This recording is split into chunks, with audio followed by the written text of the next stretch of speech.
Okay, guys, so today we are going to go through how to choose your niche because so many people overthink this. They just stay stuck. They overthink things, they stay stuck, they don't take action on things that actually matter within their business, always second guessing themselves, and this is when you can't build momentum. Everything when you're trying to build a business is about momentum. You need to keep that going, and if you're just overthinking stuff like this, and especially something like this is so fundamental to your business, you're just going to get absolutely nowhere. So really want to run you guys through today, and starting off with why your niche matters. So if you've got a clear niche, it's going to be so much easier for you in multiple ways. First of all, with your marketing. Obviously, this is a massive thing. Like, this is where your clients are going to be coming from. So marketing needs to be super clear, and it just makes it easier for you as well, like thinking of ideas, how, like, imagining the person that you're speaking to and what their problems are. It just makes it all easier, and just makes sure that you're actually speaking to your ideal client, and they're going to resonate much more with your marketing. You want to make sure it's clear as well, so you have a clear client avatar, and that person that you want to work with is coming into your business. It's going to make retention so much easier. You're going to get better results with them because you're able to craft your program around that specific person. Everyone within the program is going to get on better as well because they're all sort of similar. They can help each other within a community. You can build like a great community as well of people with similar problems. So overall, it just makes everything so much easier. And if you are one of these confused coaches, you're just going to be ignored. Like, you need to make sure you're super dialed in on this stuff. And just a reminder, you don't need to just pick one audience and just stick with that forever. Like, this can be evolving. However, you do need to be super clear right now on what you're doing, because if you're just going back and forth and not really sure on your messaging, your targeting, you're not going to be able to target someone and hit their pain points for long enough in the marketing to be able for them to convert into a client. And all your clients, they're not going to be getting very good results. So really need to just be clear right now on what you're doing, and just remember as well that action is so much more important than endless brainstorming. Of course, I'm not just saying like go and not really think about what you're doing and just take action. Obviously, we need to have a little bit of thought about stuff, but action overall, that like the big thing that I see all the time is people overthink stuff. I'm guilty of it too, and I just constantly remind myself like action is more important than endless brainstorming. So, have a little think about it, but then take action. Like, it's gonna evolve, and your ideas are gonna come from taking action, and that's where the clarity is gonna come from, guys. So that's super important. And then the next up is the myths side of things. A lot of people think I need the perfect niche before I start, and that's just absolutely not true. You're going to find your niche by doing the coaching, not by overthinking it. So like, this is something I was guilty of, like, within my own journey, and I'm going to run you through that on the next slide. But yeah, you just need to start taking action on this stuff, and it's all just going to evolve from actually doing the thing, not by thinking about doing the thing. And the next myth as well is, if I niche down, I miss out on clients. Obviously, you can't, there's extremes on both sides. Obviously, like, you don't want to go too super niche at the start anyway, like when you don't have many clients, because you're just going to turn people away. But also, you don't just want to say like, I help everyone with fitness. Like, you do need to have a little bit of a niche there, but there's a way that we can specifically do this by not restricting, but also having a clear path and a clear message. And there's a way that we can do that, which I'm going to run through today. But being too broad is just going to confuse people. People aren't really going to want to come to you for a specific thing. You're just a bit of a generalist, and it's the niche content that's going to create that magnetism and make sure people are actually coming to you rather than it being a bit too restrictive, guys. So that's super important.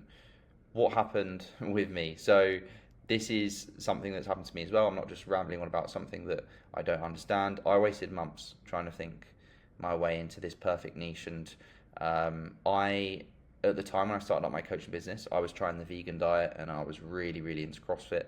And I thought, oh, why don't I do a program for vegan CrossFitters or something? So what an absolute disaster that would have been. So I'm really glad I didn't do that. But that's just so super niche. Like, if you started developing your program and you got like quite a few clients and they ended up being vegan, really into CrossFit, then maybe, like, when you had a decent client base and had proof of the concept, maybe you can start transitioning slightly more niche. But it's too super niche. Like, people try and focus on this at the start, but the real breakthrough for me came when I started actually coaching people that I resonated with.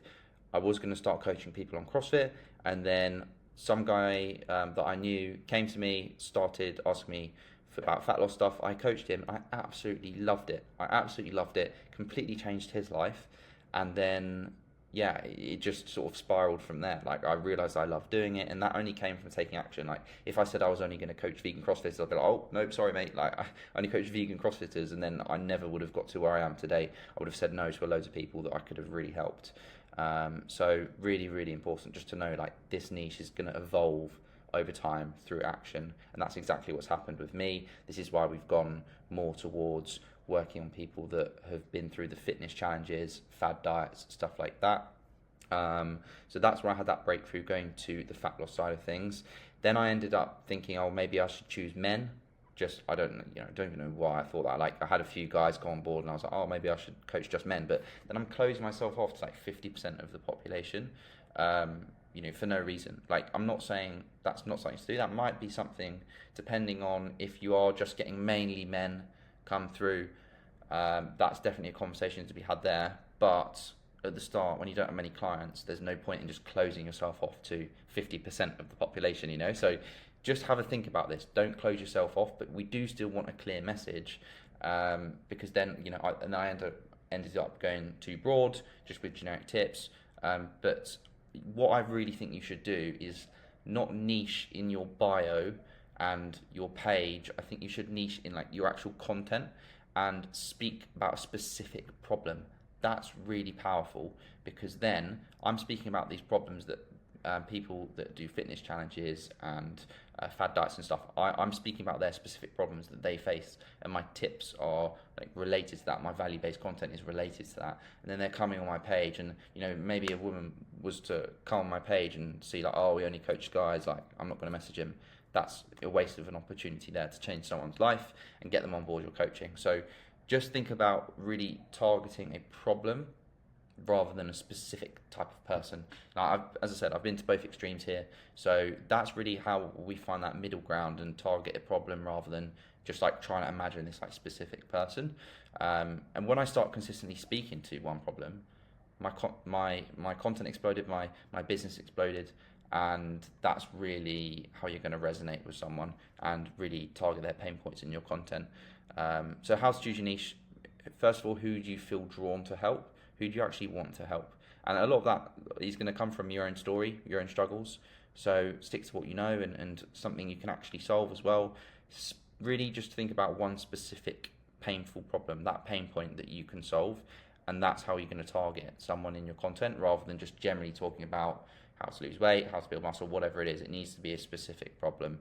And by focusing on that problem and not just describing a person, it's going to make everything easier for you. You're going to be able to niche in your content rather than just specifically like in your bio. And then the next step is just taking messy action, just not overthinking it, just starting to take action. You can refine it later, you can evolve, expand, just like I've done, and get more niche over time. But that's really, really powerful, guys. That's really something that has changed the game for me, niching in the content instead. Examples of this is, this would be too vague, just get healthier, fitter, that's way too vague. But you can niche in your content, not just like I've done with the challenges, for example. There's loads of different problems within the industry. For example, in this example, you could be the person that gets people how to lose fat without tracking. Like you could just be so against tracking, that could be your thing that you're super against. Mine is the challenges and stuff like that. Choose, if you have something that you're truly against, like someone that's done that before is going to come to you, and it positions you as the obvious choice for solving an actual problem in the world, and you're helping that person, they've been through that problem before, rather than just saying like, oh, I don't help women, and then a woman comes on your page and says like, oh, I can't work with him. Unless, as I said, there is sometimes that is sometimes that can be powerful if you have realized that most of your clients are women, for example, and you only want to target women, and you speak about specific challenges that women face. That's definitely an option, but I wouldn't close yourself off to that at the start, guys. So that's just something to bear in mind. And what I really just want you to do now, I really challenge you just to take action.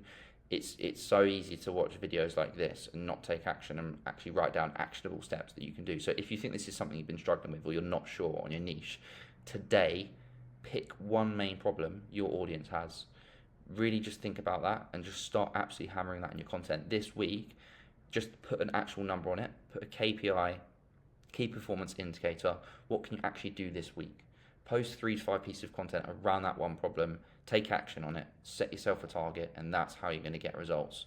And that's what we say to our clients is we set them targets. We need to do the same thing as business owners and someone trying to grow their business. So that's really important. Set yourself some targets and then just watch how much easier this becomes. Like content creation, client attraction, it's all going to get so much easier. So just make sure you are taking action and you're not just watching videos like this, listening to podcasts. You need to be taking action on this stuff.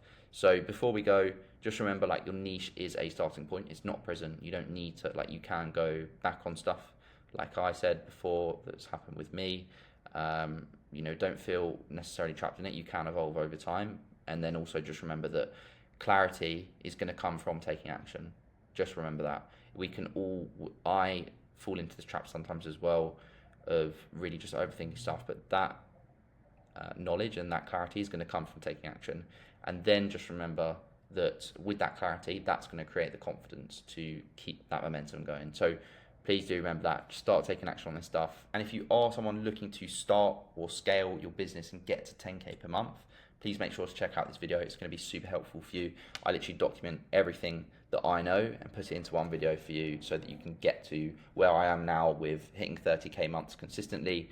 Everyone can do it. It just takes the right systems. So go and check this out, guys, and make sure you subscribe for more of this content. I will see you in the next one.